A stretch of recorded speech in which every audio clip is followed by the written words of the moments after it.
Good morning everyone. Welcome back to our online classes. Last week we have started our third lesson of geography, that is mineral and power resources. Till now we have discussed about different power resources as well as minerals, definition of minerals as well as classification of minerals on the basis of their properties, how they are found, which type of rocks are there which has abundant amount of these minerals. Now yesterday we have discussed about some conventional sources of energy, which we are using from a long time ago, जो काफी लंबे समय से इस्तेमाल कर रहे हैं. और whenever we are going through the Hindi word for it, परंपरागत, तो उससे थोड़ा और आसान हो जाता है हमारे लिए समझना कि काफी लंबे समय से. उसमें हमने जो डिस्कस किए थे उसमें हमारे पास था फायरवुड. एक तो लकड़ी जो गांव में, रूरल एरियाज में, विलेजेस में बात करें तो 50% जो हमारे पास एनर्जी की जरूरत है वो किससे पूरी होती है, और खासकर खाना बनाने में, या फिर जस्ट टू प्रोवाइड हीट. अगर हम समर और विंटर की बात करें, विंटर में जो हमारे पास रिक्वायरमेंट है वो सारी किससे फुलफिल होती है, जो फायरवुड है, जंगलों से लकड़ी इकट्ठी करके. देन आफ्टर फोसिल्स, हमने फोसिल्स के बारे में पढ़ा, the remains of plants and animals which are buried in the earth crust millions of years ago. Then after they are transformed into the fossil fuels like coal, petroleum, diesel, etc. तो हमने उसके बाद जो next हमारे पास था वो है हमारे पास हाइडल पावर. ये भी किसका है, ये हमारे पास कन्वेंशनल का है क्योंकि काफी लंबे समय से इसको इस्तेमाल कर रहे हैं. How the energy generated, hydel के साथ इसको हाइड्रो पावर भी बोल सकते हैं, विच जनरेटेड थ्रू वाटर. हमारे पास डैम बना के उसके बाद पानी को स्टोर किया जाए. Then this water is transported through the pipes to the turbines. Turbine चलाने के लिए पाइप के द्वारा उस पानी को पहुंचाया जाता है. Then after the turbines again transfer it to the generator to generate power. उसके बाद जनरेटर की तरफ उसको ट्रांसफर करने के बाद उससे इलेक्ट्रिसिटी जनरेट कर दी जाए.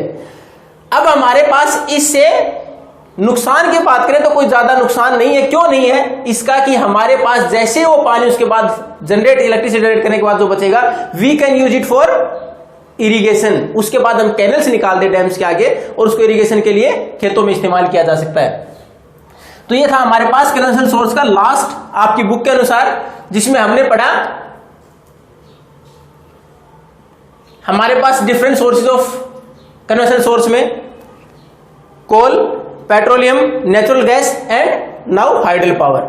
तो हमारे पास इसमें अगर हम हाइडल पावर की बात करें तो द लीडिंग प्रोड्यूसर है वर्ल्ड के अंदर वो है नॉर्वे, ब्राजील, चाइना. अगर हम इंडिया की बात करें तो हमारे पास बहुत सारे प्रोजेक्ट है, जैसे बाखरा नांगल, नागार्जुन सागर डैम, तो हम दामोदर वैली, तो जहां हमारे पास दामोदर नदी के ऊपर डैम बनाया गया है. तो हमारे यहाँ महत्वपूर्ण प्रोजेक्ट है जिसके द्वारा हम बिजली हमारे यहाँ हाइड्रो पावर के द्वारा जनरेट करते हैं. नेक्स्ट, अब हमारे पास है non conventional source of energy.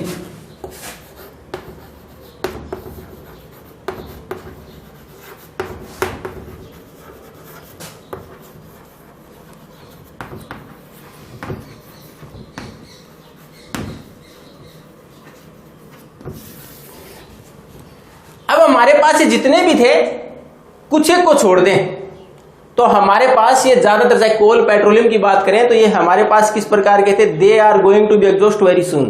If we are going to use them it the very same pace what we are using. जिस स्पीड से हम इस्तेमाल कर रहे हैं तो कुछ समय के बाद पता चला हमारे पास कोयला है, पेट्रोलियम है, ये हमारे पास स्टोर रहे ही नहीं, डिपोजिट रहे ही नहीं. हम बहुत ज्यादा उससे को इस्तेमाल कर रहे हैं और हमारे पास जो डिमांड और सप्लाई का गैप है वो भी बहुत ज्यादा है. हमारी डिमांड धीरे धीरे पॉपुलेशन के अनुसार बढ़ती जा रही है, उतना हमारे पास स्टॉक नहीं है कन्वेंशनल सोर्स ऑफ एनर्जी का. तो हमारे पास प्रेशर किस चीज का बढ़ा, alternative sources to be find, कि हम अल्टरनेटिव ढूंढें किस प्रकार उनकी जरूरतों को वापस पूरा किया जा सकता है. फिर हमारे सामने कुछ सोर्सेज थे non conventional source of energy, जिनको कि हमने कुछ समय पहले से इस्तेमाल करना शुरू किया है. उसमें हम अगर बात करें जैसे सोलर एनर्जी,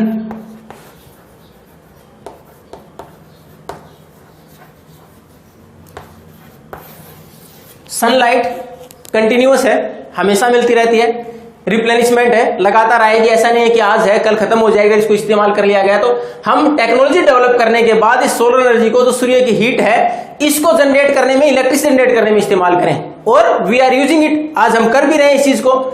और इस चीज का आपने अगर परसों ही एक प्रोजेक्ट देखा हो, हमारे यहां प्रधानमंत्री जी ने 700 मेगावाट का एक प्रोजेक्ट ये सोलर एनर्जी के लिए कहां है?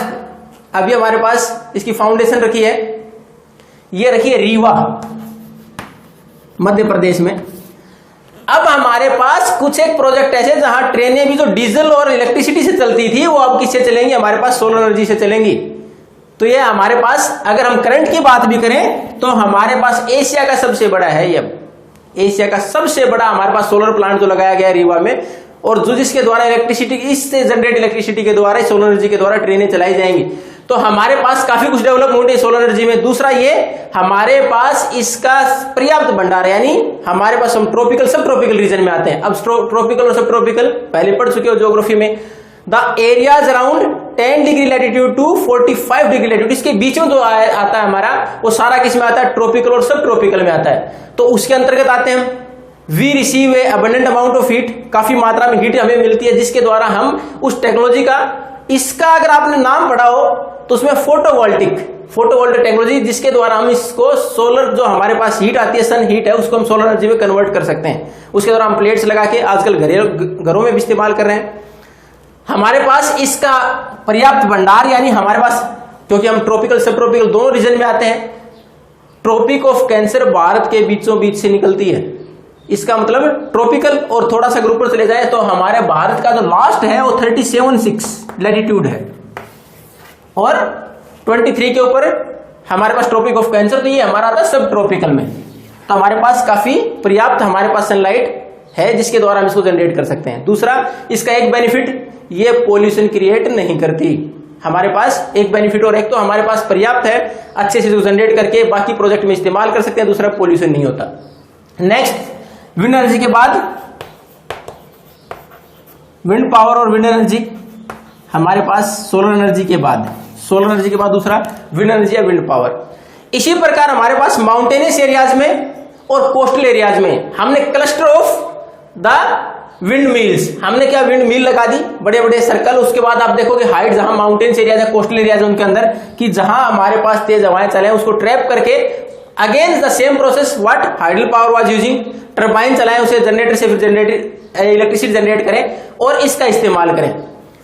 हमारे पास अगर बात करें तो जैसलमेर और कुछ तमिलनाडु के इलाके ऐसे जिसमें आसानी से इस प्रोजेक्ट को सफल बनाया जा सकता है। नेक्स्ट हमारे पास अगर हम नॉन कन्वेंशनल सोर्स की बात करें, थर्मल पावर, यूरेनियम और थोरियम, उनके जो एटम्स हैं उनके डिफ्यूजन के टाइम पर जो हमारे पास एनर्जी जनरेट होती है,